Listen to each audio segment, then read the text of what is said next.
grassroots advocacy climate change organization focused on national policies to address climate change. So very apropos that they're coming today. We just, right, the UN just published a report a couple of weeks ago, a very distressing report. So hopefully they can talk a little bit about that report. Additional, our consistency, respectful, nonpartisan approach to climate education is designed to create a broad, sustainable foundation for climate action across all geographic regions and political inclinations by building upon shared values rather than partisan divides and empowering our supporters to work in keeping with the concerns of their local communities. We work towards the adoption of fair, effective, and sustainable climate change solutions. So let me introduce the speakers today. First is Irene Yang, if you could wave. There's Irene. So Irene grew up in the oil and gas capital of the U.S., Houston, Texas. I'm sure we have other sayings we have about Houston, Texas. You'll have to let us know what the other sayings are. She decided not to become a petroleum engineer to the chagrin of her parents, and instead studied electrical engineering at Caltech. After moving to the Bay Area, she fell in love with being able to bike or take the train to get to work every day. She believes people will make better choices when they have the right incentives and opportunities. She has been an environmental advocate for a long time and joined CCL's motivational presentation project as a presenter to support climate positive legislation. Welcome, Irene. Next is Julia Gaudin. Julia, if you want to wave. Hi, Julia. Or sorry, Julie, excuse me, not Julia, Julie. So Julie has a master's in management from ESSEC, E-S-S-E-C, a French business school, and a background in consulting for energy and utilities clients. She started to raise awareness around climate change through grassroots outreach in France by facilitating climate awareness workshops. She joined CCL and the Motivational Presentation Project upon moving to the United States to campaign to put a price on carbon and empower people not only to support the change, but to be the change. So third speaker we have is Dave Kane, and I'm trying to see if there was an intro for him. So I know Dave Kane is a local. He is lives in Los Altos. And has gotten involved with the group. I'm not sure how long. Maybe Dave, maybe you can tell us a little bit more about yourself. I'm sorry, I couldn't find the bio for you. Yeah, everybody, thank you. I'm just doing a bit part here. Included it on this one. Can you hear me? So yeah, so I'm just doing a bit part here, if helping. You can maybe speak a little bit. Can you hear me? Yes. I work with Irene and Julie as fellow Citizens Climate Lobby volunteers. And what we're going to do today, I'm the poll runner. What we're going to do is run several polls. And we hope you'll see what's happening in Washington, D.C. on climate really matters to people like you and me. And that you should have a say and weigh in as citizens. We can make a difference. What you'll see when we run a poll is a single question with choices popping up on your screen. And what you need to do is click the choice that you prefer. And after you've made your choice, we're going to show the results in percentages, indicating where the Mountain View Rotary Club stands. And it's completely anonymous. Okay? All right? Okay, thank you. Irene? Thank you, Dave. Let me share my screen. Okay. All right. Hope everybody can see. And just a note, I'm wearing my mask because I'm at work, so I'm sorry that you cannot see my mouth. Just kind of imagine what's happening down here. Okay. So hello, everybody. I'm Irene, and this is my co-host, Julie, in the corner. And thank you for having us here today. So as Sanjay gave in his great introduction, I have been a climate advocate for a long time, and I've spent about the last 5 years volunteering with a lot of different organizations. And just want to say I've always been very impressed with the consistent efforts of like, Rotary clubs everywhere, especially in the field of climate change, but just everywhere. I actually bike on that trail every day on the way to work too. So thank you, not just for your direct actions, but actually just for attending here today to learn more about different ideas and starting a dialogue with myself and Julie. So we're not just here to talk at you, but we're here to understand what people think can and should be done to mitigate climate change together. So I want to get straight into things and start with a quick poll. Where do people stand on climate change? Just leave this up for a while. Oh, I can vote too. Just answer the first question, actually. Yeah. Oh, shoot. I think you have to answer all 3 questions to submit. Okay, just don't read the next 2 questions and just press submit, actually. I don't think it will let us submit unless we respond to all 3, because the submit is grayed out. Okay, just click something random for the next 2. That's Mhm. our bad. And then just press submit.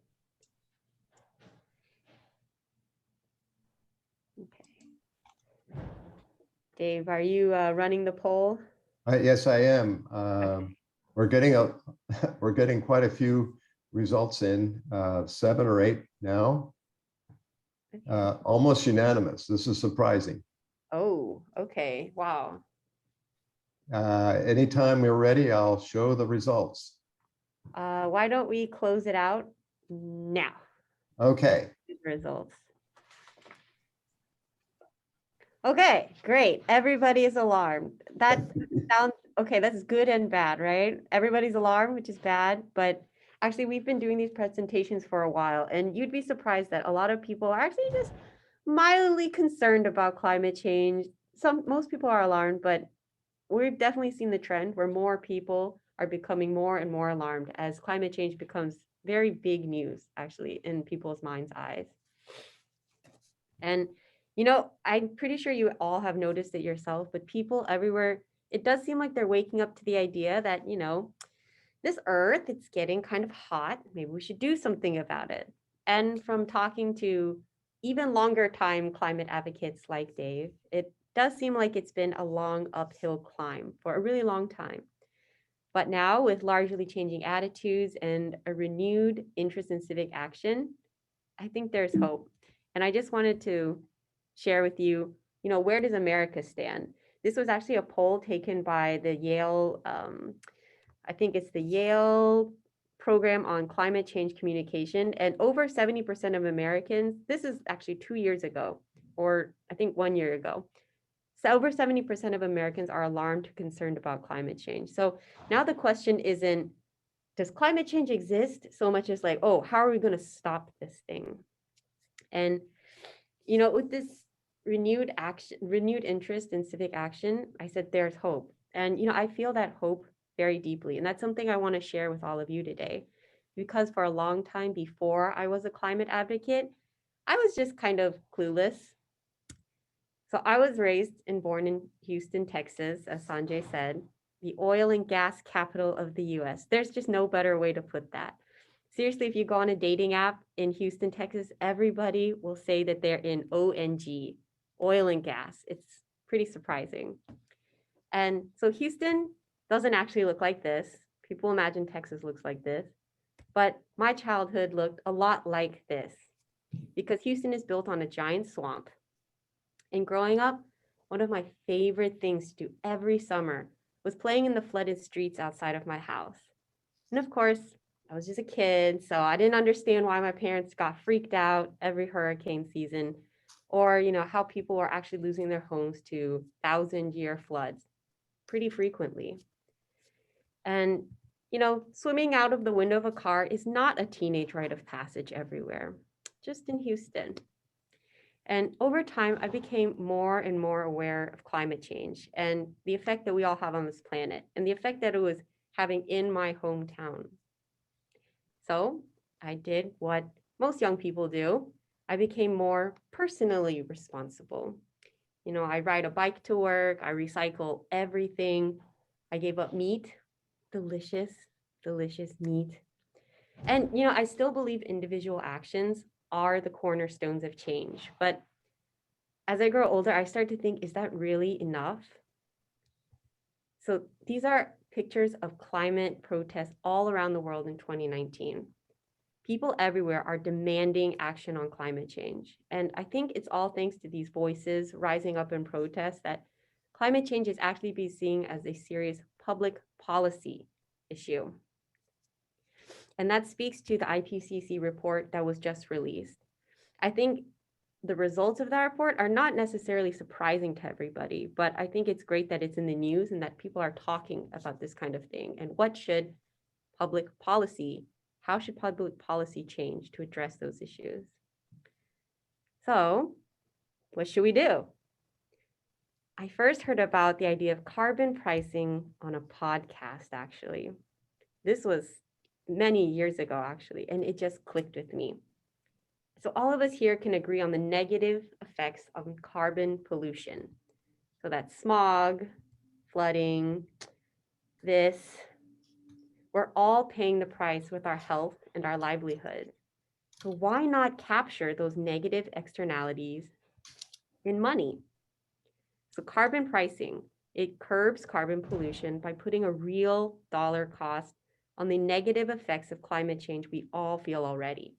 Price all the gas, crude, oil sands, imports right at the source of extraction. Basically, you make carbon cost more and people will use less of it.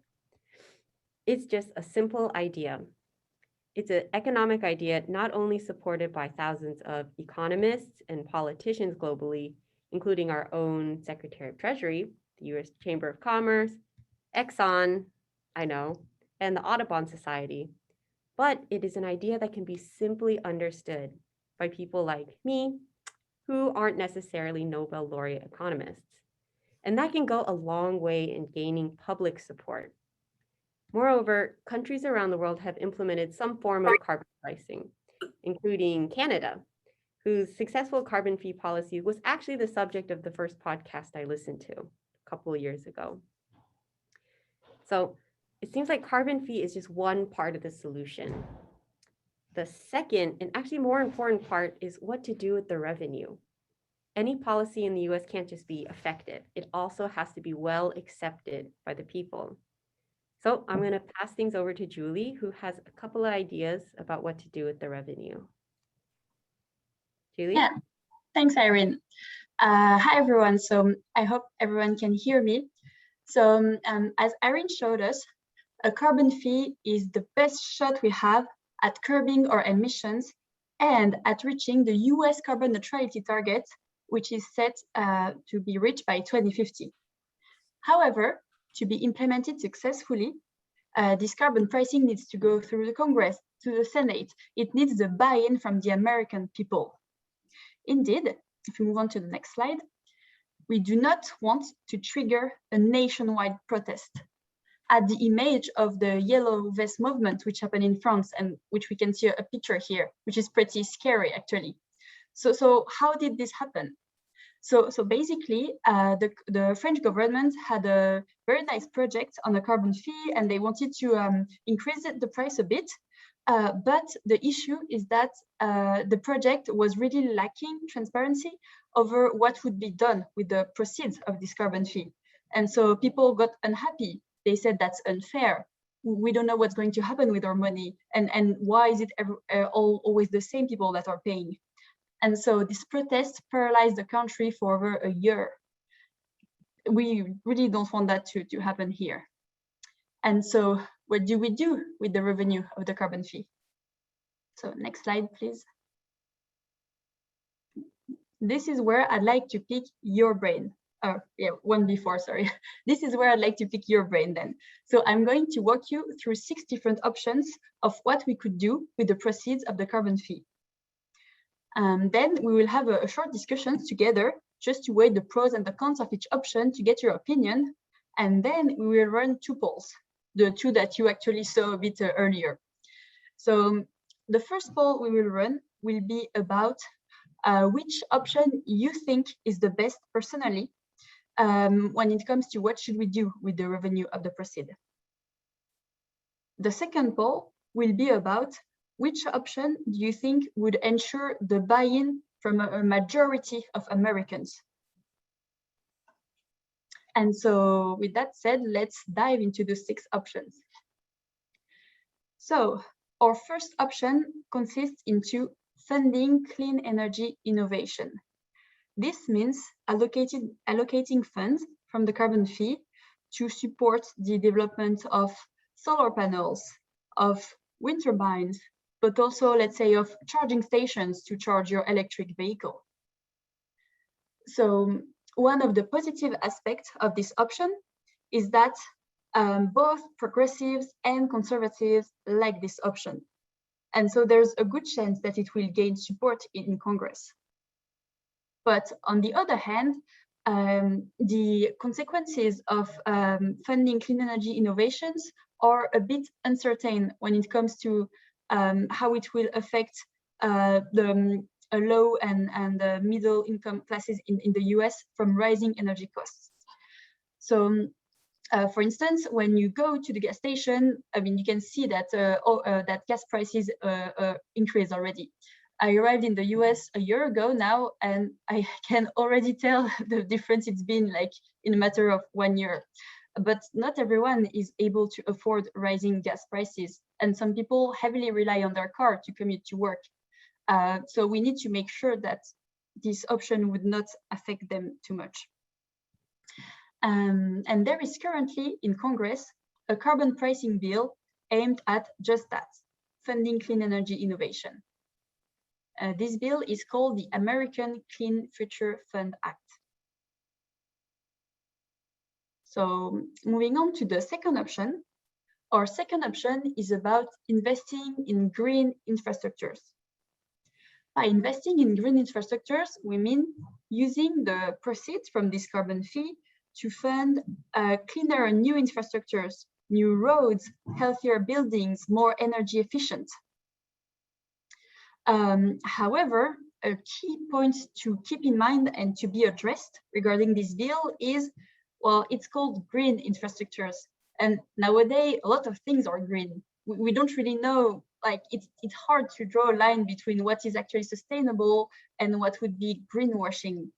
And you know, like we are not stupid. We don't like to be lied to. So we really don't want public support to be eroded to this bill just because the term of a green infrastructure is not super clear. And so right now, environmental activists are really working to make sure that the terms of the bill are really clear and we know what we're talking about when we say what is green and what is sustainable. And so similarly to the previous option, this bill is currently in Congress. And so it is called the Market Choice Act. And good news, it's a bipartisan bill. So it's supported by both Democrats and Republicans. So it has a good chance to be successful as well.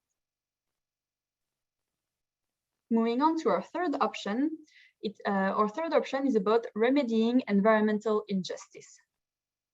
So as we know, climate change is impacting very harshly the poor and marginalized more than anyone else in our society.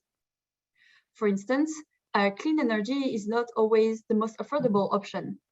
Not everyone is able to buy a Tesla. We wish, or at least I wish I was able to buy a Tesla, but like I cannot right now. And so sometimes gas or even like coal can be the most affordable options. Likewise, when you're not super affluent, you are not always able to choose where you live. So you end up living by a refinery or by a coal power plant, where the local environment is polluted and is quite toxic for human health. And so what this bill would do would it would allocate the proceeds from the carbon fee to protect those people by making clean energy affordable, by tackling local pollution, or by providing career training, because let's say if you're employed in the coal power plants and the coal power plants are going to shut down because they are not clean, well, you need training to be able to transition to a job, let's say, in clean energy. So similarly to the two previous options, the clean energy innovation and green infrastructure, there is also a carbon pricing bill in Congress that targets environmental injustice. And it is called the Save Our Future Act. Moving on to our fourth option. We are halfway through, hang in there. So our fourth option is about paying down public debt.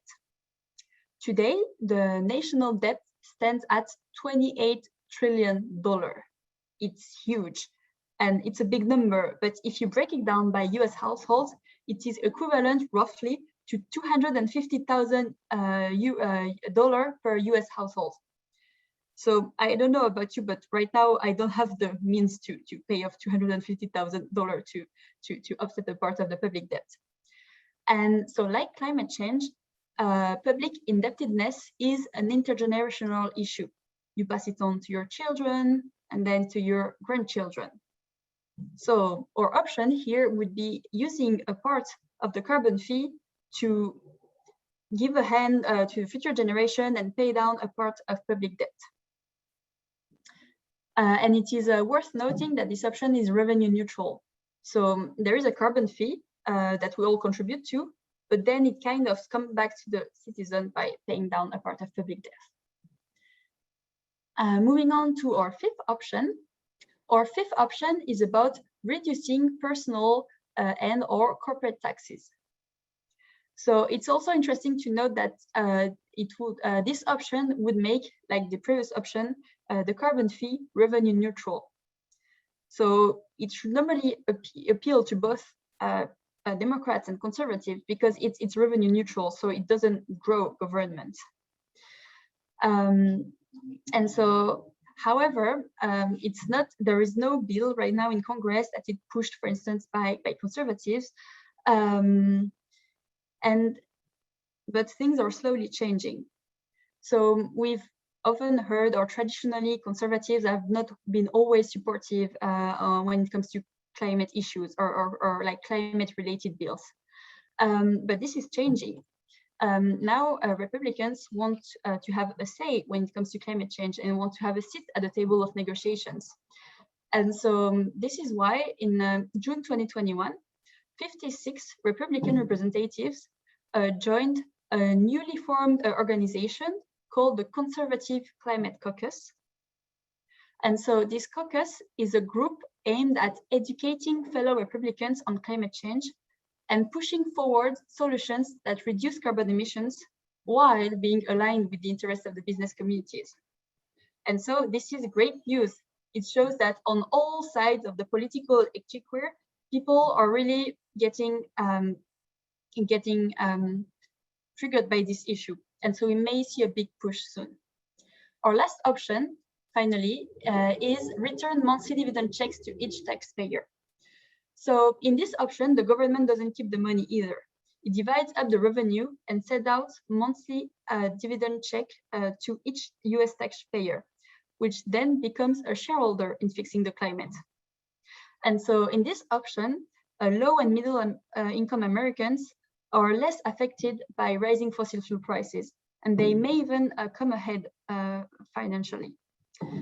And so, full disclosure, I'm from Citizens Climate Lobby, as you may know, and so this is the option that we support because we believe that this option would make this policy affordable for all Americans by putting money back in everyone's pocket.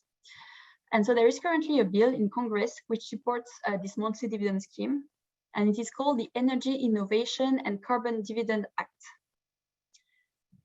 Okay, so why does it all matter? So if we move on to the next slide, this is what happens if any of the 4 bills mentioned were to be passed into law. Like we can see a drastic cut in carbon emissions. And so this specific graph is from the Energy Policy Simulator tool. It's an open source tool, and many other independent studies show the same effect. So as Irene said, she's like really trying at a personal level to do a lot for the climate. I try a lot. I'm sure many of you try a lot to minimize your personal carbon footprint.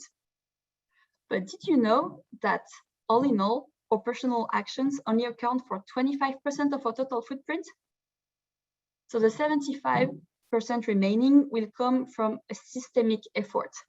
And so this is why we need collective action to support a systemic change and to push carbon pricing through Congress. It does not really matter which option in the end you think would be the best. What really matters that we all try to collectively push to have this carbon fee pass through Congress. But still, which option do you prefer? This is the opportunity we'll have to discuss now. So let's open the floor to questions. We may not have 15 minutes for discussion, we'll have a bit less, but before we run our 2 polls, do you have any comments on the 6 options we mentioned? Anyone, any option is appeals to you more than another one? I just have one question on that previous graph. Business as usual, it showed it to decline, though. I guess that kind of surprised me. So are you saying, what exactly, can you explain what that BAU is? So business as usual would be well, we would still have the 2050 US climate neutrality, even if we're not sure to reach it, as we can see on the graph. And it's mostly with the current policies, current individual states policy trying to push for clean energy, all the effort around decarbonization, but without a carbon fee. So the difference between the four curves at the bottom and the curve of business as usual is with and without a price on carbon, sorry. So we could still see a decrease, but it would be less effective than putting a price on carbon. So it would be like business as usual with climate change in mind, but with no price on carbon. I'm not sure if that's make it clearer or not. It's like Dave has something to say. I was just going to comment that natural gas is pushing coal out of our economy slowly but surely. Cheap natural gas, and some people say this is due to the fracking revolution. So in some sense, there's a natural process where cheaper and cleaner gas is being substituted for coal. But as you can see, it's by itself a policy that has no chance of really saving us, but it's heading the country in the right direction. What we really need to do is really give it an incentive. And obviously our pitch here to you is putting a price on carbon.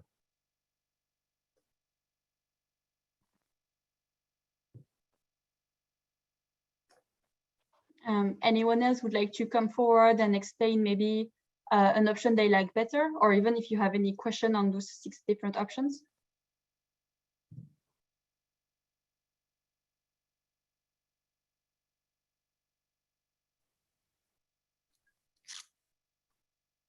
I was kind of interested in what people thought about revenue neutral. The idea that in effect there's several of these options that pay for themselves. It doesn't require investment by the government at all. It's kind of a natural thing. Anybody want to reflect on that? What your thoughts are?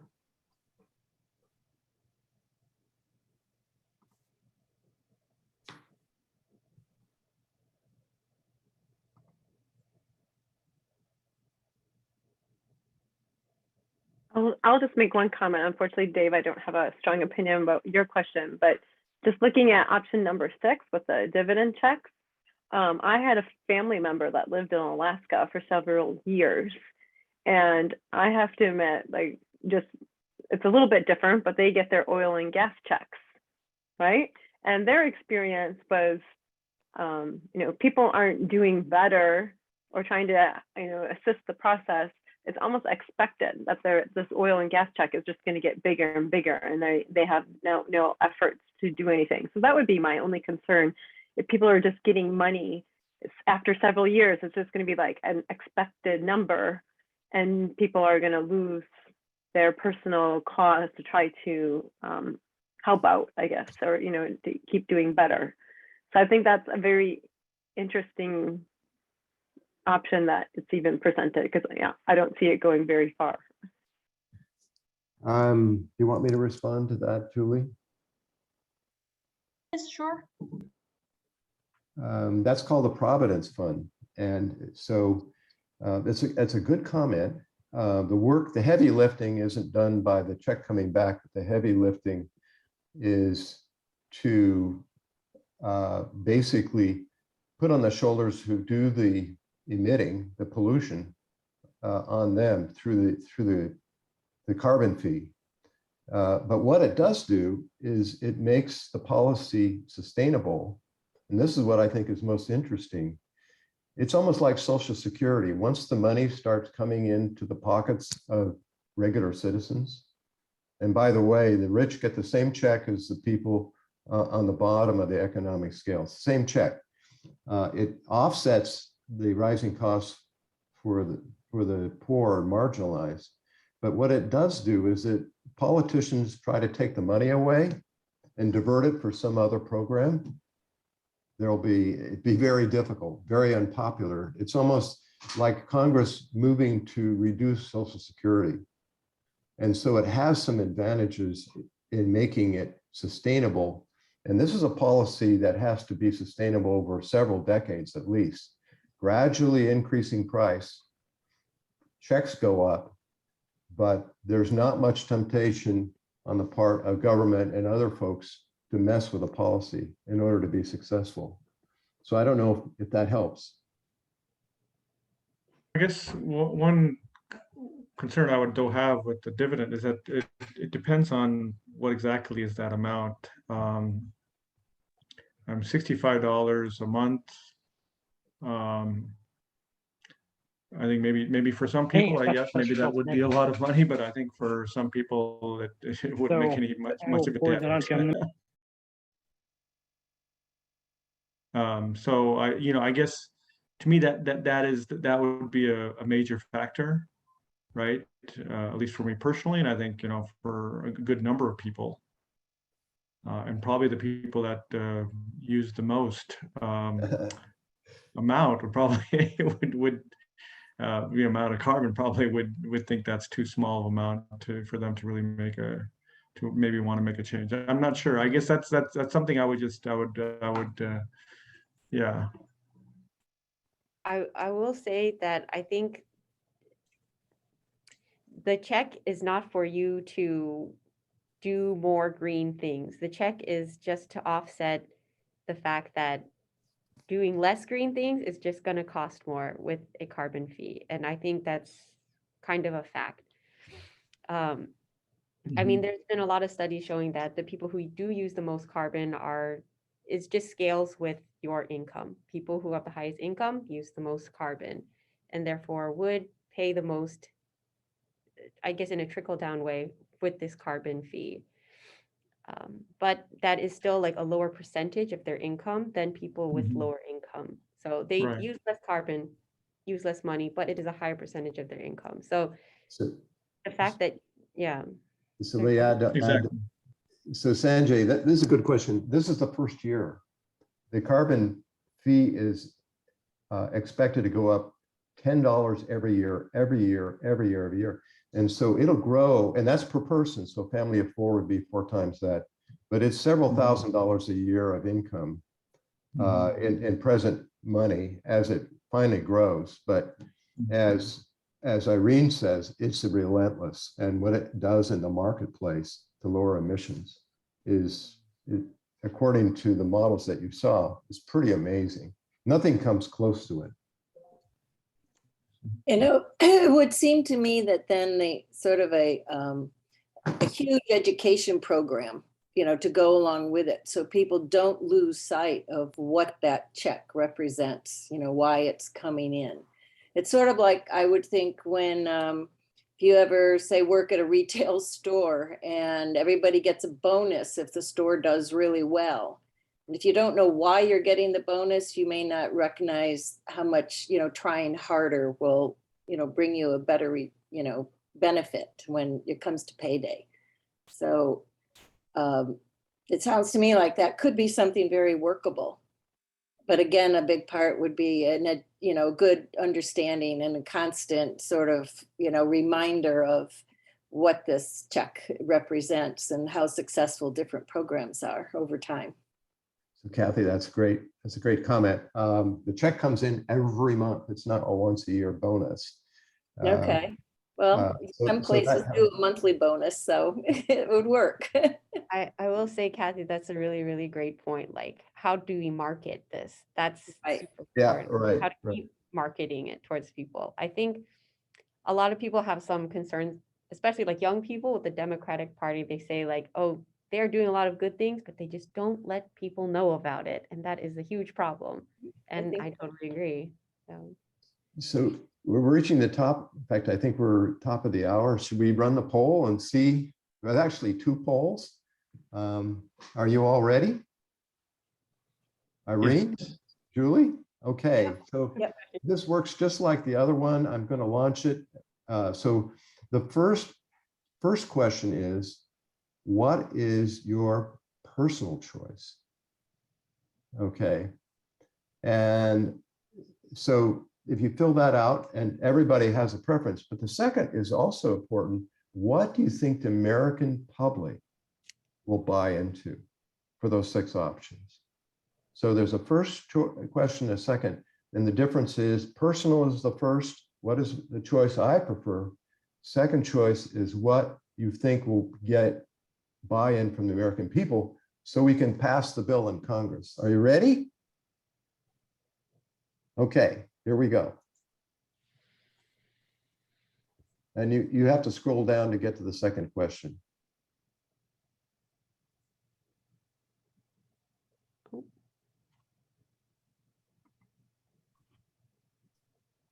Okay, so the first question is, what do you think should be done? And the second question is, what do you think the American people will prefer? I'm starting to get some results.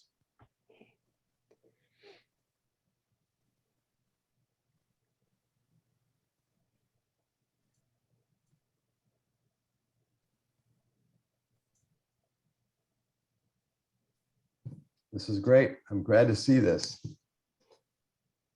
We're getting quite a diversity of opinion, and that's really healthy.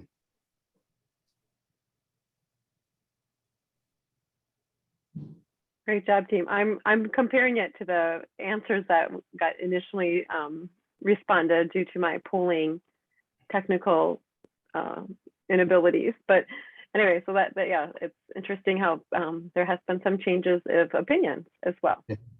Are we ready? Are we ready to show? Is everybody ready? And this is just some information. This is what you as a Rotary Club think about the policy. And I can't say, as Julie pointed out, there's multiple bills in Congress. And really, the members of Congress want to hear from you. So I'm going to end the poll and show the results. Okay, here we go. All right, and you'll have to scroll this down. But look, there's a really interesting spectrum.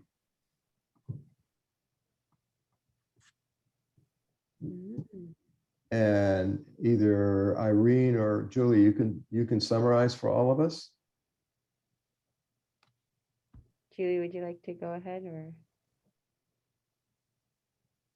Oh, you're muted. Yeah, I can go ahead.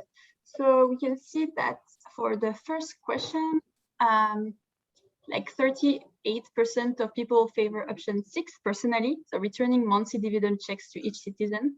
I can understand it's nice to get a check in the mail each month, followed by funding clean energy.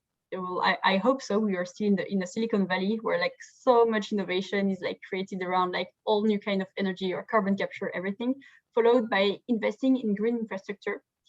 And it's interesting because it's actually it slightly changes when it comes to what you think would gain public support from the majority of Americans. we have one more person who voted for option 6, returning monthly dividend checks to each citizen. So it's true that I guess maybe during maybe the stimulus checks during the COVID time were like something that people like to have, and it's true that it's difficult to not find appealing the fact that you may receive just like free money each month. And then we have the 2 options in a tie, which are funding clean energy and investing in green infrastructure. So, well, yeah, it's nice to see that we have a diversity of opinions, and thanks again so much for sharing what you think and sharing with us also why do you think some options would work better than others. I mean, in any case, it's great to see diversity in the answers, and the most important is that we make it happen, that we make this carbon fee go through Congress. So I'm gonna hand it back to Irene for maybe the few minutes we have, even if we're over time. We are over time, but I hope you'll let me. Irene, if I could real quickly, I thought one question was, what would we want? And a second one was, what do we think the American public would want? Yeah. I only saw that we got one response. One response. I mean, Questions were named the same thing, actually. Yeah, I noticed that also, but I didn't want to Oh, bring okay. that one up. Got one response. Sorry, what do you mean by that? Well, I couldn't see a difference between which, like you said, the questions were the same. So you explained that the idea was that what's your personal preference and what do you think the American public will want? Yeah. And the questions didn't specify which was which. Yeah, that's true. so First question was the personal preference, and the second poll, which was what do you think the American people would prefer? So is this how you understood it, Alan? Or Well, I had trouble figuring out. I was like, it looks like they both look like the same question to me. so let me just intervene and say that we were only able to get these polls into your Zoom meeting at the last minute. And I'm sorry, we didn't make that distinction. No problem. Okay, so may I ask, so the results that are shared here, is that the results from the first question or the second question? This is the second. First Oh, question- okay. All right. I missed that. I thought it was the results from the first So- question. Okay. So there's an interesting difference. Here's first, which is personal preference. And here's second. first question, yeah. Okay. Yeah, so the top question is personal preference and the bottom question is American. I'm not, preference. I can only see the bottom one, I guess. Oh, you have to scroll it down. Oh, man, oh, Is man. that it? So the, Ah, okay, okay. okay. I'm interested that you're interested. This is cool. I'm glad that you are examining these results seriously, because it really does matter what you all think, and it matters in Congress as well. Mm, Okay. yeah. So I'm Could you going to keep stop. Could you keep this up for a few seconds, please? I'm Sure. sort of taking some notes here. We can Kathy, send, we can share this with you later. We captured the results and we can share it with you. Okay. I've already captured them. Yeah. Okay, Okay, I got it now. cool. All right. Well, as everybody said, this is great. We all have a policy we all like. Maybe it's not the same policy, but we all have something that we really feel like is going to change things. It's going to make things a lot better. So what the heck do we do about that? That's a good question. Yeah. Okay. So let your representatives know. It's so important. These are the people these are the people working for you to put into action the things that you want to hear and want to see. So I call my rep, Ro Khanna, each month to let him know I support carbon fee and dividend. So it takes less than 5 minutes. I actually have him on the phone right now. Let me put it on speaker and I'll show you how easy it is. Okay, oh, I think I'm already speaking. So, okay, hi, Representative Khanna. I'm Irene Yang, a constituent As in. of August 2021, Oh, all applicants must have a federal student aid ID. okay, sorry, I think I dialed the wrong number. My bad. Please hold on with me for a second. But anyway, it's very important to let your Congress people know. Actually, it takes about, I think Dave told me this, but about 2,000 calls a month to flip a representative on a specific issue. So your calls are very important. And this is actually something I never heard of before I joined CCL, but this is actually like a very strong component of our democratic ability. So 17th Congressional So here's District. Rokana on the phone. Record your message after the tone. When you've finished, you can hang up or press 1 for more options. Hi, Representative Khanna. I'm Irene Yang, your constituent in Sunnyvale, California. I'm sure you're tired of hearing from me already, but I'd like to call you again to thank you for supporting progressive policies like universal health care and making college affordable for everybody. However, with the release of the IPCC's new report on climate change, I'd like to ask you to support bills that actually address climate change effectively. For example, the Energy Innovation and Carbon Dividend Act. Please and thank you. Have a nice day. All right, per my phone, that took me 1 minute and 11 seconds. That's less time than it takes to leave an indignant comment on Facebook. It's so easy. And it's important to let your representatives know, but it's also important to let the people around you know as well. Like, these are the things you care about. This is how you can see a solution going forward. So Julie and I came here to spread new ideas and to start a dialogue and to deliver hope with carbon fee and dividend. So if you take one thing away from this, let it be that same energy to spread these new ideas and to spread your hope for the future. Thank you for speaking with us today. Thank you. Thanks from Dave and Julie as well. Yeah, thanks a lot. Thank you. Thank you all. Thanks, Thanks for your Dave. Irene, Julie, Irene, Julie, and Dave, that was really fabulous. Definitely, this is as, maybe, Irene, if I can have you just close your screen share, that would be great. Yeah, we're very, as Rotary, Dave was sharing too, that Rotary now has a vision as our Rotary International, that environment is one of our pillars. And we haven't done a whole lot as a club how we would like to pursue this, but being educated is definitely the first step. So I really appreciate all this information and sharing hope and ways to take action. That was really a great summary.